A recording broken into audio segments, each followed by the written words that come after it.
सभी को मेरा नमस्ते।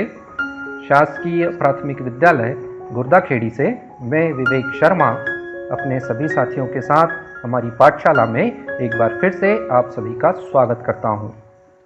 हमारा घर हमारा विद्यालय योजना में हम हिंदी की दक्षता की पुस्तक आओ करें और सीखें पर काम कर रहे हैं। आज से पहले हमने पेज नंबर 1 से लेकर पेज नंबर 147 तक का काम पूरा कर लिया है। बच्चों, अगर आपने अभी तक अपना वो काम पूरा नहीं किया है तो मेरे पुराने वीडियो देखकर आप अपने काम को पूरा कर लें। वीडियो की लिंक ऊपर आई बटन में दी गई है।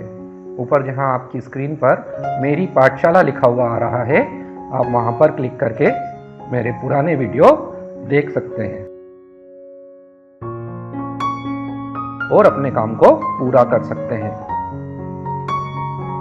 तो बच्चों, आज हमें हिंदी की दक्षता की पुस्तक आओ करें और सीखें पर जो काम करना है वो पेज नंबर 148 से लेकर पेज नंबर 150 तक का रहेगा। आज हम इसी काम को पूरा करेंगे। तो फिर देर किस बात की, चलो फिर शुरू करते हैं और कुछ नया सीखते हैं। बच्चों, यहाँ नया सीखने के लिए आपकी स्क्रीन पर कुछ चित्र आएंगे। आपको उन चित्रों को पहचानना है और चित्रों को पहचान कर मेरे सवालों का जवाब देना है। देखो, यहाँ आपकी स्क्रीन पर पहला चित्र,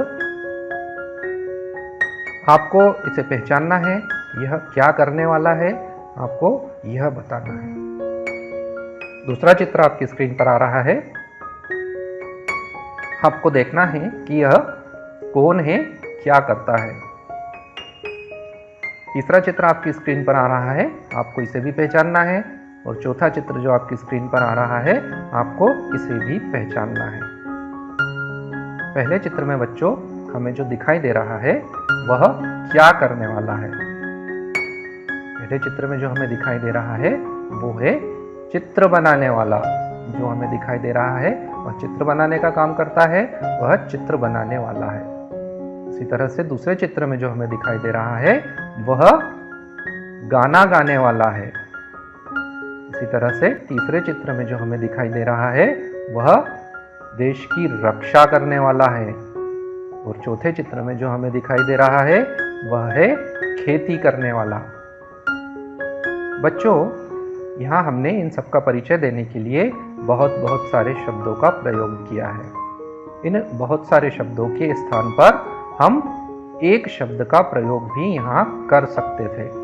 देखो, हम ये किस तरह से कर सकते थे। यहाँ हमने जो पहला वाक्यांश लिखा है वह है चित्र बनाने वाला। अब इस वाक्यांश की जगह पर हम लिख सकते थे चित्रकार। चित्र बनाने वाला, इस वाक्यांश को बदलकर हम यहाँ लिख सकते थे चित्रकार। उसी तरह से यहाँ दूसरा वाक्यांश लिखा हुआ है गाना गाने वाला। इस वाक्यांश के स्थान पर भी हम एक शब्द लिख सकते थे, वह है गायक। गाना गाने वाला, इस वाक्यांश की जगह पर हम लिख सकते थे गायक। इसी तरह से यहाँ अगला दिया है देश की रक्षा करने वाला। इस वाक्यांश की जगह पर हम यहाँ लिख सकते थे सैनिक। देश की रक्षा करने वाला, इन शब्दों के स्थान पर हम लिख सकते थे यहाँ पर एक शब्द, वो है सैनिक। इसी तरह से अगला हमने यहाँ लिखा था खेती करने वाला। इन शब्दों के स्थान पर भी हम केवल एक शब्द का प्रयोग करके अपनी बात को कह सकते थे। खेती करने वाला, इन शब्दों के स्थान पर हम लिख सकते थे किसान। यहां हमने अनेक शब्दों के लिए एक शब्द का प्रयोग किया है। देखा बच्चों आपने किस तरह से हमने यहाँ अनेक शब्दों के लिए केवल एक शब्द का प्रयोग करके अपनी बात को आसानी से कह दिया है। पहला हमने लिखा चित्र बनाने वाला, इसकी जगह पर हमने लिखा चित्रकार। उसी तरह से गाना गाने वाला, इसकी जगह पर हमने लिखा गायक। और इसी तरह से देश की रक्षा करने वाला, इसकी जगह पर हमने लिखा सैनिक। और खेती करने वाला, इस वाक्यांश की जगह पर हमने लिखा किसान। इस तरह से हम अनेक शब्दों के लिए एक शब्द का प्रयोग कर सकते हैं। इस बात को समझने के लिए हम यहाँ कुछ और उदाहरण भी देखते हैं। देखो, यहाँ आपकी स्क्रीन पर यह कौन है? यह वह है जो हमारा इलाज करता है, जो हमारा इलाज करे। अब हम यहाँ इतने सारे शब्दों को लिखने की जगह पर केवल एक शब्द का प्रयोग कर सकते हैं, यह बताने के लिए कि यह कौन है। यहाँ जो लिखा है, जो हमारा इलाज करे, इसकी जगह पर हम लिख सकते हैं चिकित्सक। हम यहाँ लिख सकते हैं चिकित्सक। इतने सारे शब्दों को लिखने के बजाय हम यहाँ पर केवल एक शब्द में अपनी बात कह सकते हैं। दूसरा और उदाहरण हम यहाँ देखते हैं। देखो, ये कौन है? ये वो है जो हमें पढ़ाते हैं। अब यहाँ लिखा है जो हमें पढ़ाते हैं। इतने सारे शब्दों के बजाय हम एक शब्द में कह सकते हैं ये शिक्षक हैं। हम यहाँ लिख सकते हैं शिक्षक। अगला चित्र हम देखें। यह वह जगह है जहां हम पढ़ने जाते हैं। इतना सारा लिखा है हमने, जहां हम पढ़ने जाते हैं। इतने लंबा वाक्यांश लिखने की जगह पर हम सिर्फ एक शब्द लिख सकते हैं। यह जगह है विद्यालय। देखो, हमने यहाँ इतने सारे शब्दों की जगह एक शब्द का प्रयोग करके अपनी बात को कितनी आसानी से कह दिया। हम यहाँ कह सकते हैं कि भाषा को सरल और प्रभावशाली बनाने के लिए अनेक शब्दों की जगह पर एक शब्द का प्रयोग किया जाता है। इस बात को समझने के लिए हम अपनी पुस्तक की ओर चलते हैं और पुस्तक पर दिए हुए काम को करने का प्रयास करते हैं। तो बच्चों, यहाँ पर मैंने अपनी हिंदी की दक्षता की पुस्तक आओ करें और सीखें से पेज नंबर 148 निकाल लिया है। आप भी अपनी पुस्तक से पेज नंबर 148 निकाल लें। हमेशा की तरह सबसे ऊपर हमें दिनांक डालनी है। आप यहाँ से देखकर दिनांक डाल दें। दिनांक डालने के बाद हमें इस पुस्तक पर जो काम करना है वो है वाक्यांशों के लिए एक शब्द लिखना। देखो, यहाँ पर लिखा हुआ है पढ़ो और समझो। यहाँ नीचे कुछ वाक्य दिए गए हैं, हमें उन्हें पढ़ना है और समझना है। पहला वाक्य लिखा है मेरी दादी आस्तिक है। दूसरा वाक्य यहाँ लिखा है ईश्वर सर्वज्ञ है। तीसरा वाक्य लिखा है आज शाला में मासिक परीक्षा होने वाली है। और चौथा वाक्य लिखा है हमें निरर्थक बातें नहीं करनी चाहिए। उपरोक्त वाक्यों में रेखांकित शब्दों को ध्यान से पढ़िए। अभी हमने जो 4 वाक्य पढ़े हैं, इन वाक्यों में कुछ रेखांकित शब्द भी हैं। ऐसे शब्द जिनके नीचे लाइन खींची हुई है, रेखा खींची हुई है। हमें उन शब्दों को ध्यान से देखना है, पढ़ना है। यहाँ देखो, पहले वाक्य में जो रेखांकित शब्द है वह है आस्तिक। दूसरे वाक्य में सर्वज्ञ, तीसरे वाक्य में मासिक और चौथे वाक्य में है निरर्थक। इन शब्दों का अर्थ होगा, आस्तिक शब्द का अर्थ होगा ईश्वर को मानने वाला। आस्तिक इसका मतलब होता है ईश्वर को मानने वाला। अगर हम ऊपर के वाक्य में देखें, मेरी दादी आस्तिक है, इसका मतलब यह है कि मेरी दादी ईश्वर को मानने वाली है। ईश्वर को मानने वाला ऐसा लिखने के बजाय हमने सिर्फ एक शब्द का प्रयोग किया है और हमने लिखा है आस्तिक। उसी तरह से यहाँ लिखा है सर्वज्ञ, इसका मतलब है सब कुछ जानने वाला। वाक्य में था ईश्वर सर्वज्ञ है, इसका मतलब है कि ईश्वर सब कुछ जानने वाला है।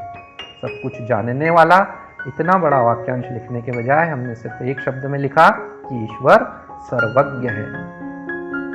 उसी तरह से अगले वाक्य में लिखा है मासिक। इस शब्द का मतलब होता है महीने में होने वाला। यहाँ महीने में होने वाला इतना बड़ा वाक्यांश लिखने के बजाय हमने इसे लिखा मासिक। इसी तरह से अगले वाक्य में है निरर्थक। इस शब्द का अर्थ है जिसका कोई अर्थ न हो। हमें निरर्थक बातें नहीं करना चाहिए। इसका मतलब है कि हमें ऐसी बातें नहीं करना चाहिए जिसका कोई अर्थ न हो। जिसका कोई अर्थ न हो, इतना लंबा वाक्यांश लिखने के लिए हमने केवल एक शब्द का प्रयोग किया, हमने लिखा निरर्थक।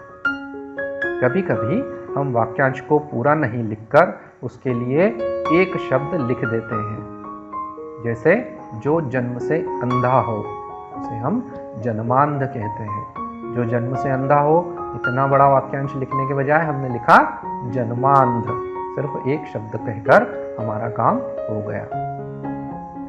तो बच्चों, यहाँ हमने वाक्यांशों के लिए एक शब्द किस तरह से लिखा जाता है इसे समझने का प्रयास किया। हमें पुस्तक पर नीचे का काम करना है। नीचे हमें जो काम करना है वो है कुछ शब्दों के लिए हमें वाक्यांश दिए गए हैं। उन वाक्यांशों के लिए हमको एक शब्द लिखना है। यहाँ उदाहरण में देखो लिखा है जो प्रशंसा करता हो। इस वाक्यांश के लिए हम एक शब्द लिख सकते हैं प्रशंसक। जो प्रशंसा करता हो वह होता है प्रशंसक। इसी तरह से यहाँ दूसरा जो वाक्यांश दिया है वो है जो मंदिर में पूजा करता हो। अब इस वाक्यांश के लिए हमें एक शब्द लिखना है। जो मंदिर में पूजा करता हो वह होता है पुजारी। इतने बड़े वाक्यांश के लिए हम केवल एक शब्द लिख सकते हैं पुजारी। उसके नीचे जो वाक्यांश है वो है हर दिन होने वाला। इस वाक्यांश के लिए हम केवल एक शब्द का प्रयोग कर सकते हैं, वो है दैनिक। हर दिन होने वाला दैनिक। इसी तरह से अगला वाक्यांश यहाँ दिया है ढोंग करने वाला। इतने लंबे वाक्यांश के लिए हम केवल एक शब्द का प्रयोग करेंगे, वो है ढोंगी। अगला जो वाक्यांश यहाँ दिया हुआ है वो है व्यापार करने वाला। इन शब्दों के लिए हम केवल एक शब्द का प्रयोग करेंगे, व्यापार करने वाला। इसकी जगह पर हम लिखेंगे व्यापारी। तो देखा बच्चों आपने कि हमने इतने सारे शब्दों के स्थान पर केवल एक शब्द लिखकर अपनी बात को कितनी आसानी से यहाँ कह दिया है। इस तरह से बच्चों आप भी अपनी पुस्तक पर इस काम को पूरा कर लें। इस काम को करने के बाद हम अपने पुस्तक पर अगले पेज की ओर चलते हैं। तो बच्चों यहाँ पर मैंने अपनी पुस्तक से पेज नंबर 149 निकाल लिया है। आप भी अपनी पुस्तक से पेज नंबर 149 निकाल लें। इस पेज पर सबसे ऊपर हमें दिनांक डालनी है। आप यहाँ से देखकर दिनांक डाल दें। दिनांक डालने के बाद हमें इस पेज पर जो काम करना है वो है मेरा नाम बताओ और गोले में लिखो। यहाँ पर कुछ वाक्यांश दिए गए हैं। हमें वाक्यांशों को पढ़कर उनके लिए एक शब्द का प्रयोग करना है। पहला जो वाक्यांश लिखा है यहाँ, मैं सेवा करता हूँ। तो आपको बताना है कि मैं सेवा करता हूँ तो मेरा नाम क्या है। उसके लिए हम एक शब्द का प्रयोग क्या करेंगे। मैं सेवा करता हूँ, हमने यहाँ लिखा सेवक। देखो इतने बड़े वाक्यांश के लिए हमने केवल एक शब्द लिखा सेवक। मैं सेवा करता हूँ सेवक। दूसरा वाक्यांश यहाँ लिखा है मैं राज्य का मालिक हूँ। अब इतना बड़ा वाक्य लिखने के बजाय हम यहाँ लिख सकते हैं राजा। इतना बड़ा वाक्यांश लिखने के स्थान पर हमने केवल एक शब्द का प्रयोग किया, हमने लिखा राजा। अगला वाक्यांश जो यहाँ लिखा है मैं दुकान का मालिक हूँ। इतना बड़ा वाक्यांश लिखने या बोलने के स्थान पर हम यहाँ लिख सकते हैं दुकानदार। मैं दुकान का मालिक हूँ, इसके लिए हमने एक शब्द का प्रयोग किया, हमने लिखा दुकानदार। अगला वाक्यांश यहाँ लिखा है मैं तुम्हारा इलाज करता हूँ। इसके लिए हम लिख सकते हैं चिकित्सक। ये हमने पहले भी लिखा है। आप यहाँ से देखकर इस काम को भी अपनी पुस्तक पर पूरा कर लें। इस काम को करने के बाद हमें नीचे का काम करना है। नीचे यहाँ जो काम दिया है वो है मेरा साथी खोजकर मिलाओ। यहाँ पर हमें नीचे कुछ शब्द दिए गए हैं और उन शब्दों के सामने वाक्यांश लिखे हुए हैं। हमें शब्दों को वाक्यांशों के साथ सही जोड़ी के रूप में मिलान करना है। देखो यहाँ पहला जो शब्द लिखा है वो है रसोई घर और सामने हमें इसके वाक्यांश को ढूंढना है। रसोई घर शब्द हम किस वाक्यांश के लिए प्रयोग करेंगे। रसोई घर शब्द प्रयोग होगा भोजन बनाने का कमरा। इस वाक्यांश की जगह पर हम लिख सकते हैं रसोई घर। इतने सारे शब्द भोजन बनाने का कमरा, इतने सारे शब्द लिखने के बजाय बोलने के बजाय हम बोल सकते हैं रसोई घर। अगला यहाँ है वाचाल। इसके लिए जो वाक्यांश है वह है बहुत बात करने वाला। बहुत बात करने वाला इतना लंबा लिखने के बजाय हम लिख सकते हैं केवल एक शब्द वाचाल। अगला जो यहाँ दिया है निर्धन, इसके लिए जो वाक्यांश प्रयोग होता है वह है जिसके पास धन न हो उसे हम निर्धन कहते हैं। जिसके पास धन न हो, इस वाक्यांश के लिए हम एक शब्द का प्रयोग करते हैं, वो है निर्धन। अगला शब्द यहाँ लिखा है पायलट। पायलट वह होता है जो हवाई जहाज उड़ाने वाला होता है। हवाई जहाज उड़ाने वाला, इतना लंबा वाक्यांश लिखने की जगह पर, बोलने की जगह पर हम सिर्फ एक शब्द कह सकते हैं, पायलट। इसके बाद नीचे लिखा है सत्याग्रह। सत्याग्रह सत्य के लिए आग्रह, इस वाक्यांश के लिए प्रयोग किया जाता है। सत्य के लिए आग्रह, इसकी जोड़ी हम मिलाएंगे सत्याग्रह के साथ। तो इस तरह बच्चों आपका ये काम भी पूरा हो जाएगा। आप यहाँ से देखकर अपने इस काम को भी पूरा कर लें। इस काम को करने के बाद हम अपनी पुस्तक के अगले पेज की ओर चलते हैं। तो बच्चों, मैंने यहाँ पर अपनी पुस्तक से पेज नंबर 150 निकाल लिया है। आप भी अपनी पुस्तक खोलकर पेज नंबर 150 निकाल लें। हमेशा की तरह यहाँ भी सबसे ऊपर हमें दिनांक डालनी है। आप यहाँ से देखकर अपनी पुस्तक पर दिनांक डाल लें। दिनांक डालने के बाद हमें नीचे का काम करना है। दिए गए वाक्यांशों के लिए एक शब्द गोले में दिए गए शब्दों में से खोजकर लिखिए। यहाँ गोले में कुछ शब्द दिए गए हैं और नीचे यहाँ पर कुछ वाक्यांश लिखे गए हैं। हमें इन वाक्यांशों को पढ़कर गोले में से एक शब्द, वाक्यांश की जगह पर आने वाले एक शब्द को खोजना है और लिखना है। यहाँ गोले में जो शब्द दिए गए हैं वो है अतिथि, उसके बाद है दूरदर्शी, उसके बाद है कुलीन, फिर है अनंत, फिर है धर्मात्मा और आखिरी में है दशानन।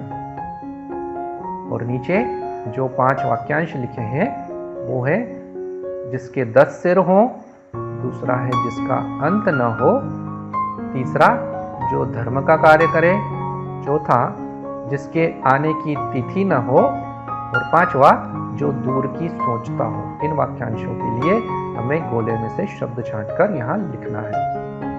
पहला वाक्यांश हम देखें, जिसके 10 सिर हों। इस वाक्यांश के लिए हमें एक शब्द गोले में से छांटकर यहाँ लिखना है। जिसके 10 सिर हों वह होता है दशानन। दशानन शब्द इस वाक्यांश के लिए प्रयोग किया जाता है। जिसके 10 सिर हों उसके लिए हम लिखेंगे दशानन। दूसरा वाक्यांश यहाँ दिया है जिसका अंत न हो। इसके लिए हमें एक शब्द लिखना है, वह है अनंत। जिसका अंत न हो, इस वाक्यांश के लिए हम लिख सकते हैं अनंत। देखो हमने यहाँ लिख दिया है। अगला वाक्यांश है जो धर्म का कार्य करे। इस वाक्यांश के लिए हम लिख सकते हैं धर्मात्मा। धर्मात्मा शब्द का मतलब होता है जो धर्म का कार्य करे। इसे भी हम यहाँ लिख देते हैं। अगला वाक्यांश है जिसके आने की तिथि न हो। इस वाक्यांश के लिए हम जो एक शब्द का प्रयोग करेंगे वो है अतिथि। अतिथि शब्द का प्रयोग हम जिसके आने की तिथि न हो इस वाक्यांश के स्थान पर कर सकते हैं। देखो हमने यहाँ लिखा अतिथि। अगला जो वाक्यांश यहाँ दिया है वो है जो दूर की सोचता हो। इसके लिए हमें गोले में से एक शब्द खोजना है। जो दूर की सोचता हो वह होता है दूरदर्शी। दूरदर्शी जो शब्द है उसका प्रयोग हम इस वाक्यांश के लिए करते हैं। जो दूर की सोचता हो हम लिखेंगे दूरदर्शी। तो बच्चों यहाँ पर हमारा ये काम भी पूरा हो जाएगा। आप यहाँ से देखकर अपनी पुस्तक में इस काम को भी पूरा कर लें। इसके बाद हमें नीचे जो काम करना है वो है निम्नांकित शब्दों के लिए वाक्यांश लिखिए। यहाँ नीचे कुछ शब्द दिए गए हैं और इन शब्दों के लिए हमें वाक्यांश का प्रयोग करना है। शब्दों के स्थान पर अब हमें वाक्यांश लिखना है। ऊपर हमने वाक्यांश की जगह पर शब्द लिखे थे, यहाँ हमें उसका उल्टा काम करना है। अब हमें शब्दों के स्थान पर वाक्यांश लिखना है। देखो यहाँ पहला जो दिया है वो है अजेय। अजेय शब्द का प्रयोग हम किस वाक्यांश के लिए करते हैं वो वाक्यांश हमें यहाँ लिखना है। अजेय शब्द के लिए हम वाक्यांश लिखेंगे जिसे जीता न जा सके। जिसे जीता न जा सके, इस वाक्यांश के लिए हम अजेय शब्द लिखते हैं और अजेय शब्द के लिए हमने वाक्यांश लिखा जिसे जीता न जा सके। अगला शब्द यहाँ दिया है आज्ञाकारी। इसके लिए हमें वाक्यांश लिखना है। देखो हमने लिखा है यहाँ आज्ञा का पालन करने वाला। आज्ञा का पालन करने वाला, आज्ञाकारी। अगला शब्द यहाँ लिखा है नास्तिक। इसके लिए हम वाक्यांश लिखेंगे ईश्वर को न मानने वाला। ईश्वर को न मानने वाला होता है नास्तिक। अगला जो शब्द यहाँ लिखा हुआ है लेखक, इसके लिए हम वाक्यांश लिखेंगे लिखने वाला। लिखने वाला, पुस्तक लिखने वाला, उपन्यास लिखने वाला, ग्रंथ लिखने वाला, लेख लिखने वाला, इन सभी को हम लेखक कहते हैं। लिखने वाला यानी लेखक। अगला जो शब्द यहाँ दिया है चित्रकार। ये तो आपको मालूम है चित्रकार। चित्रकार वो होता है जो चित्र बनाने वाला होता है। हमने यहाँ लिखा चित्र बनाने वाला। तो बच्चों इस तरह से आप भी अपने इस काम को पूरा कर लें। आज हमने बच्चों जो नई चीज सीखी है वो है अनेक शब्दों के लिए किस तरह से हम एक शब्द का प्रयोग कर सकते हैं। भाषा को सरल बनाने के लिए, प्रभावशाली बनाने के लिए हम अनेक शब्दों के स्थान पर एक शब्द का प्रयोग करते हैं। वाक्यांशों की जगह पर हम यहाँ पर केवल एक शब्द का प्रयोग करके अपनी बात को बहुत आसानी से प्रभावशील तरीके से कह सकते हैं। तो बच्चों हमारा आज का काम यहीं तक था। इसको हमने पूरा कर लिया है। हम फिर मिलेंगे नए काम के साथ। तब तक के लिए नमस्ते। आप सभी के सहयोग के लिए बहुत बहुत धन्यवाद। मेरा वीडियो अगर आपको पसंद आया हो तो वीडियो को लाइक करें, कमेंट बॉक्स में अपने कमेंट लिखें।